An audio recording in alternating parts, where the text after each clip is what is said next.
This is All 24 News World News Program, live from Algiers, and up next are tonight's top stories.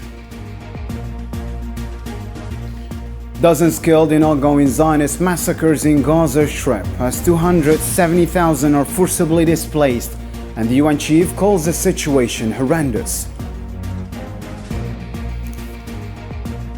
Protesters gathered at the EU headquarters marking the Republic's anniversary. A leading party says it will bring the issue to the United Nations. Also coming up, Russia and Ukraine trade heavy strikes on energy sites. Estonia seeks NATO Article 4 talks, while Poland declares maximum alert after Russian attacks on Ukraine. And later on, Algerian runner Jamas Jati wins world silver in the 800 meters, a victory the president hailed as anticipated. In other news, the country has signed a major UN Oceans Treaty.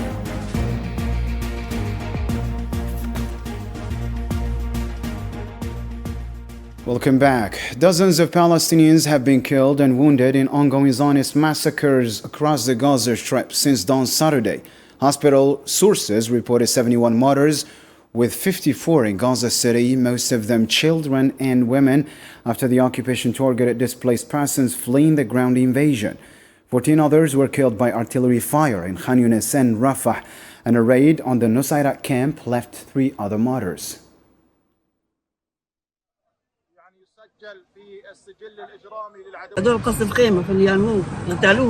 This is because of the bombing of a tent in the Yarmouk neighborhood. They killed them in the morning. God is sufficient for me and best disposer of affairs against them. They want to expel them from Gaza. Where do they want to take them? To the south? Isn't all the South Gaza and the North Gaza too? Where should they go? What do they want to do to us? More than what they have already done. These Israelis want only to displace people. They just want to drive them out from their homes.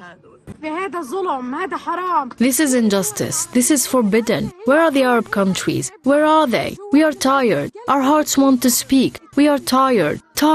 Every morning there are evacuation leaflets being dropped. Every day there are disagreements. Every day there is death and martyrs and shrouded bodies. Enough, people, enough. We're tired. At least 7 Palestinians, including a child and 2 women, were killed and 14 others wounded by Zionist fire near 8 distribution centers in Gaza. Nasser Hospital in Rafah confirmed the casualties, saying they were targeted while waiting for food near the U.S.-Israeli aid point in Ash-Shakush.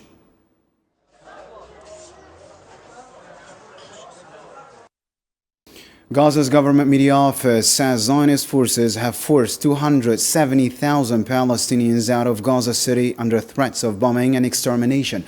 Despite this, over 900,000 remain steadfast in the city and the north, refusing to leave.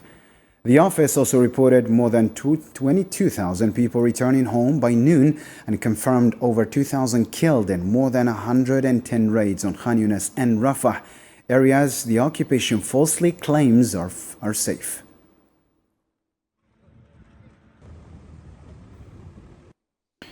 The UN Secretary General Antonio Guterres has urged the international community not to be feared the reactions of the Zionist entity amid its ongoing war of extermination in Gaza and its continued annexation of the West Bank.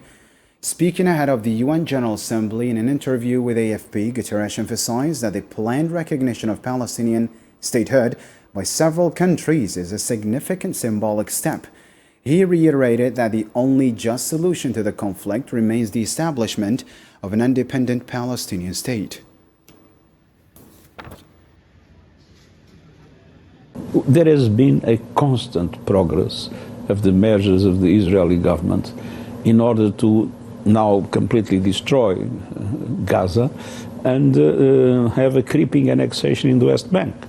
So, I mean, the question is not the pretext that might be used. The question is the constant action that has been step by step being put in place by the government of Israel not to allow the Palestinians to have a state. We should not feel intimidated by the risk of retaliation, because with or without doing what we are doing, these actions would go on. And at least there is a chance to mobilize the international community to put pressure for them not to happen. Guterres called the situation in the besieged Gaza Strip horrendous, describing it as the worst crisis since he became UN Secretary General. What is the alternative? A one-state solution in which millions of Palestinians either would be expelled or would be submitted to occupation, to subjugation, to discrimination, having no rights in their own land. This is totally unacceptable in the 21st century. What we are witnessing in Gaza is horrendous. It is the worst level of death and destruction that I've seen in my time as Secretary General, probably in my life. Since the beginning of September, Zionist forces have been tearing down residential towers in central Gaza, places that once sheltered thousands of Palestinian families. Now, with evacuation orders in place, many fear these forced displacement are meant to push Palestinians off the land for good. Zafar Jani has more. A wave of destruction like nothing we've ever seen. And the target, the last remaining residential towers in Gaza. What's left of the Palestinian enclave is being wiped out, missile by missile, as Gaza's residents watch their entire lives go up in smoke. Shadia Reyes used to work in a bank. The ongoing attacks forced him to flee with his family, leaving behind everything he worked for. The apartment he spent 10 years paying off is gone in a single strike.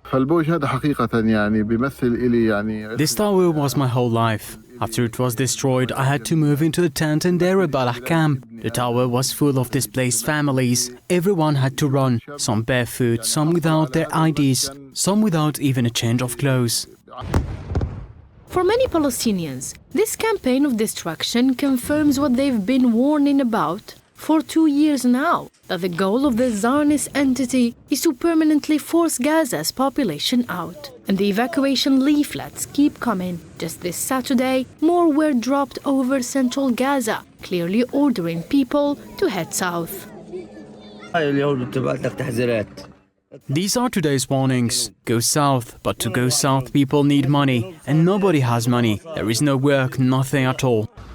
Palestinians' fears are justified and well-founded, a position echoed by the UN High Commissioner for Human Rights, who stated through his spokesperson that a deliberate attempt to relocate the population would amount to ethnic cleansing. Several Lebanese were killed in Zionist airstrikes targeting 3 vehicles in the south. The health ministry confirmed 1 martyr in Khiyam after a strike on Al-Khardali road, and 2 more were killed in separate drone attacks on vehicles in Tabnin and Ansar in Binjbil district.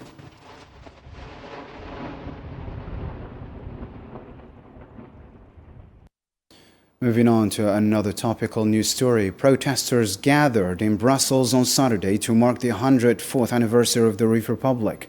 Participants renewed their commitment to peaceful struggle for the recognition of reef rights and the preservation of its historical memory. Karim Faz Zachary reports now. On the 104th anniversary of the founding of the Reef Republic, members of the diaspora gathered in front of the European Council in Brussels. It was a massive rally, voices rising to demand freedom for a nation with centuries-old identity, one they say the Mahsen regime is trying to erase. According to the organizers, the turnout was proof that the Reefian cause is very much alive. The turnout was massive. The march was a real success, adding to a series of demonstrations first led by Reefians in exile and later by the Reef National Party since its launch in 2023. It carried a clear message to those who think the Reef people are gone, erased by occupation and colonialism. The reality proves otherwise. The Reefians are still here and are not going anywhere. Today's march stood as both a response and a stinging rebuke to Morocco's corrupt Mahsen system. Even under rain and shifting weather, the diaspora made its presence quite felt. Despite the rain and unstable weather, we the Reef diaspora based here in Brussels came out to honor our people on the anniversary of Reef Independence and National Day. We also sent a blunt message to the Alawite Mafia and the Moroccan colonizers. We will reclaim our land. We are determined to internationalize the cause so the Reef issue gains the global attention it deserves, and soon. And the cause is spreading, no longer just carried by Riffians themselves. It has found allies among human rights defenders and European activists. I'm here in Brussels to support the people of the Rif Republic. We are thinking about the independence of Rif Republic. It's this week, it's 104 years ago that they were independent. But the problem is that people now cannot return to their motherland because of the dictatorship of Mohammed VI. That's why I'm here in Brussels. For many, this is not only about history but also about justice. Calls were made to hold the Makhzen accountable for violations against the Reef people.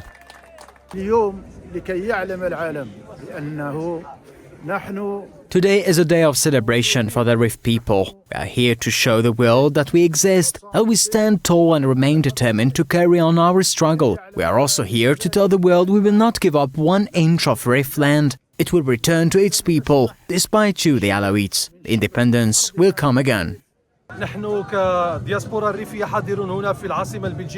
We are gathered today to mark the 104th anniversary of the Reef Republic's independence, a legacy that belongs to every Reef man and woman, young and old. Even Belgian society now stands with the Reef cause, and particularly with the idea of the Reef Republic. The Riffians are here to defend that cause through the Reef National Party. The cause is alive. One point I want to stress here.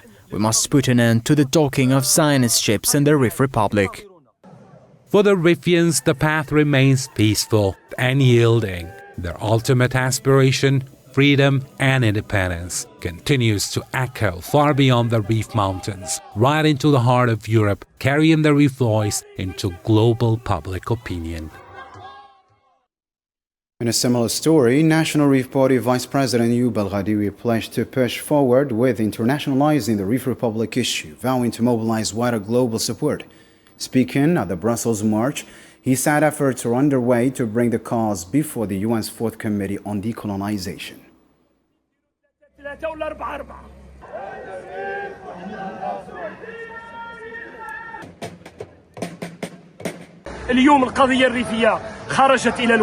Today, the Reef issue has moved beyond the local sphere and has become a truly international issue. This will be further consolidated through the meeting we will organize. God willing, today it was the 3rd conference of the National Reef Party at the European level. This conference will include politicians from Africa, diplomats from Europe, as well as European human rights activists and journalists. The significant presence confirms one thing: the Reef issue is on its way to be widely known and will knock on the doors of international organizations, foremost among them the United Nations, the African Union, and all bodies capable of making our message heard. Our goal is to keep the Reef issue alive and present, and not to silence its voice as some are trying to obscure it.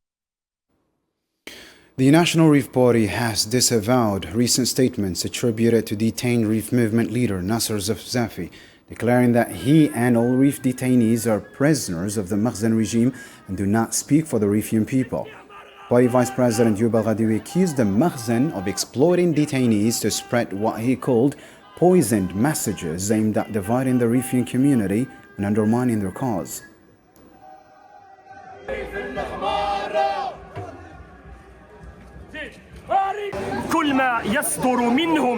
This is all that is said by them in terms of statements and etc. And they do not represent these people. Why? Because they are prisoners, and the Makhzen is trying to exploit these people to pass on ominous messages in an attempt to scatter the society and the Reef people. We respond from here. We respond from Europe and from Belgium to the Makhzen and to its evil plan. We tell them that the supporters of Zafzafi and all the other Reef prisoners are our brothers, and we will not fight with them. They are our brothers, and our only enemy as people of the Reef is the Moroccan occupation, and at the head, the gang leader called Mohammed VI.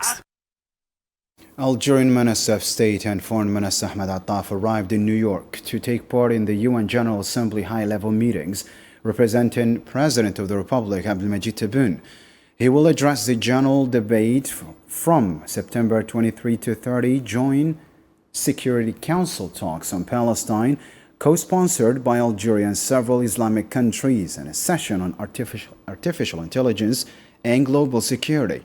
On the sidelines of the assembly, he will also engage with multiple geopolitical blocs, including the Arab League, the African Union, the Organization of Islamic Cooperation, the Non-Aligned Movement, and the Group of 77 plus China.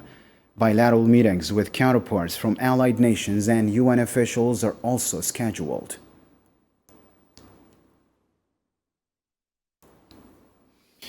Algeria increased its pipeline gas exports to Europe by 2% in the first 8 months of 2025, solidifying its role as a key energy supplier.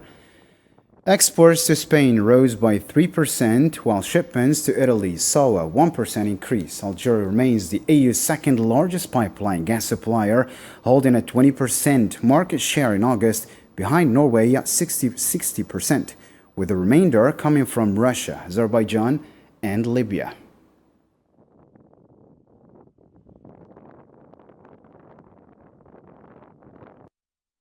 Looking Eastern Europe, Ukrainian drone attacks on Russian regions left multiple people dead and injured on Saturday. In Belgrade, 1 person was killed and 3 wounded by drone strikes, according to the regional governor. Meanwhile, in the southern Samara region, an attack on fuel and energy facilities killed 4 people as well. Additionally, the Russian Defense Ministry claimed its air defenses shot down 383 Ukrainian drones and struck several military targets, including a weapons depot and a drone launch site.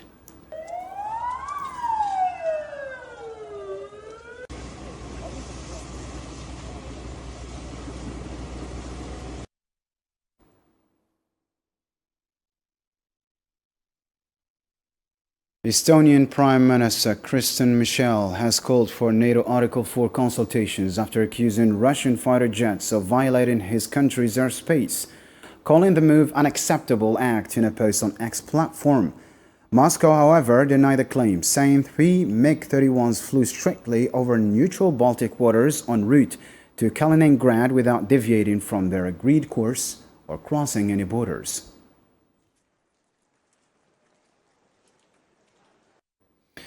Poland scrambled its own and allied jets to protect its airspace after Russian strikes hit western Ukraine near the border. The armed forces said Saturday that air defense and radar systems are now on maximum alert, with aircraft actively patrolling Polish skies.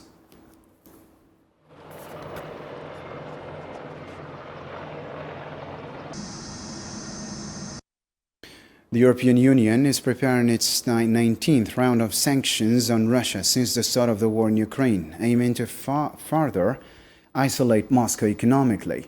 European Commission President Ursula von der Leyen said Friday the measures will also accelerate Europe's efforts to end its dependence on Russian oil and gas. Again and again, President Putin has escalated, and in response, Europe is increasing its pressure. This is why today I'm presenting the 19th package of sanctions. We are now going after these who fuel Russia's war by purchasing oil in breach of the sanctions. We target refineries, oil traders, petrochemical companies in third countries, including China. In 3 years, oil revenues from Russia have gone down in Europe by more than 90%. Now we're turning that page for good. Since gaining independence in 2011, South Sudan has been gripped by severe food crisis. Budget cuts, surging violence, and climate shocks have intensified the emergency, leaving a population already devastated by civil war. Yasin has the details. Outside Punch Hospital in South Sudan, young mothers wait in line with their babies. The 120-bed hospital, which includes a neonatal ward, has become a lifeline for families battling hunger. Hadia Adil is here with her 8-month-old son, Musa, who weighs barely more than a newborn. I had complications during my delivery. That meant I no longer had any milk to breastfeed. My husband had no choice but to buy animal milk, and this made our baby sick. Born at just 2.2 kilograms, Musa now depends on therapeutic milk, but his mother says the portions are too small, reflecting a worsening food crisis. A UN-backed IPC report warns that 83,000 people face famine, while 2/3 of South Sudan's population suffers acute malnutrition. Hospital staff say they are overwhelmed. Supplies of therapeutic milk used to treat severe cases are rolling low. Actually, we have the shortages of the F75 and F100. What we now have is expired. So even in the evening, we cannot have it. This is the challenge, and even we don't have blankets, and we don't have mosquito nets inside here. Khalil, a nurse who has not been paid for 6 months. While US budget cuts have forced international aid groups to scale back. Like many of his colleagues, he says he arrives at work hungry. UN food agencies call the conditions the worst they have ever seen. The 13 years of operations, of me being in these operations, I have never witnessed these situations. I have been in Darfur operations. It was very horrible, but it was still at the emergency setup. But this one now, with the refugees that have stayed in the camp for more than 10 years, and for them to tell us today that they don't have any option for livelihood, of course, this is a challenge that, to me, is very, very concerned to me. Save the Children warns that failed harvests, floods and years of neglect in farming have left the country almost entirely dependent on aid. Families do not have food. There hasn't been good harvests in the past 2 years because of flooding in some of the locations, but because of insufficient investment in agricultural and livelihoods activities across the country. And so over 9 million people have always depended on humanitarian and development aid in South Sudan. So aid cuts have really impacted us because, this is a country that was dependent mostly on aid. Underfunded programs and aid cuts are worsening hunger and insecurity. Combined with war in Sudan, climate shocks and economic pressures, the crisis has displaced millions and left millions more at risk of starvation. Sports news. Algerian runner Jamas Jati secured the silver medal in the 800 meters at the World Athletics Championships in Tokyo on Saturday. With a strong performance and remarkable time, he reaffirmed his position as one of the leading athletes in his discipline, adding another major achievement to his career as the competition wraps up in the Japanese capital.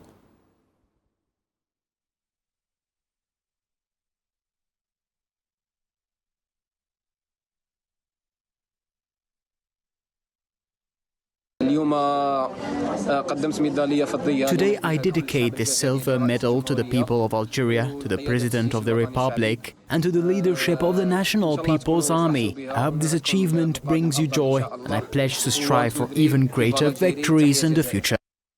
As a reaction to his victory, Algerian President Abdelmadjid Tebboune congratulated runner Jamas Jati for winning silver at the 2025 World Athletics Championships in Tokyo. In a post on X platform, he praised the medal as an anticipated achievement, saying Jati has honored Algeria while wishing him continued success in his career.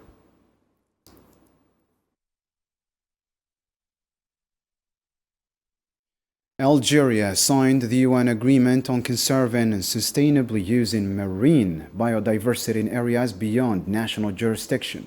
Minister of State and Foreign Minister Ahmed Attaf signed the deal Saturday at UN headquarters in New York, in the presence of UN Legal Counsel Eleanor Hammarskjöld.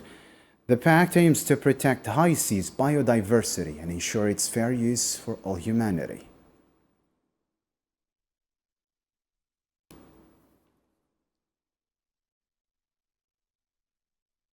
It's time to catch up on more international news stories in the News in Brief with Karim Zachary again.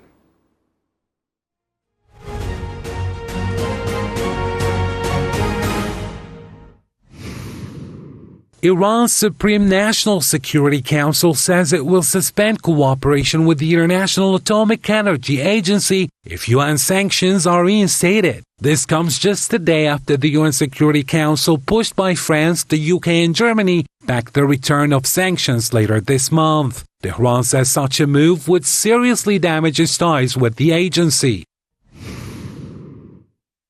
U.S. President Donald Trump has confirmed the TikTok deal is finally done. Speaking from the White House, he said American investors will play a key role in the agreement. Trump stressed that China wanted the app to remain in the U.S. market, but under strict oversight from his administration to ensure full control.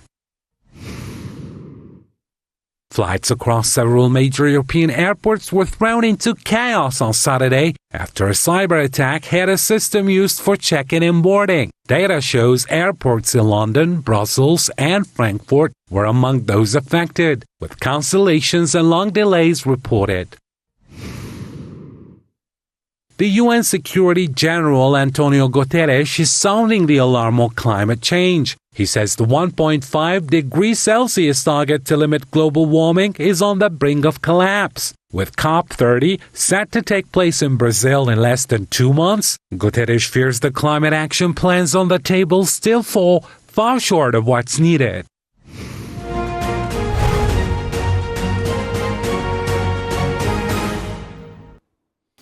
And that brings us to the end of our news program for tonight. For the latest updates, you can always check our social media platforms. Thank you for tuning in and good night.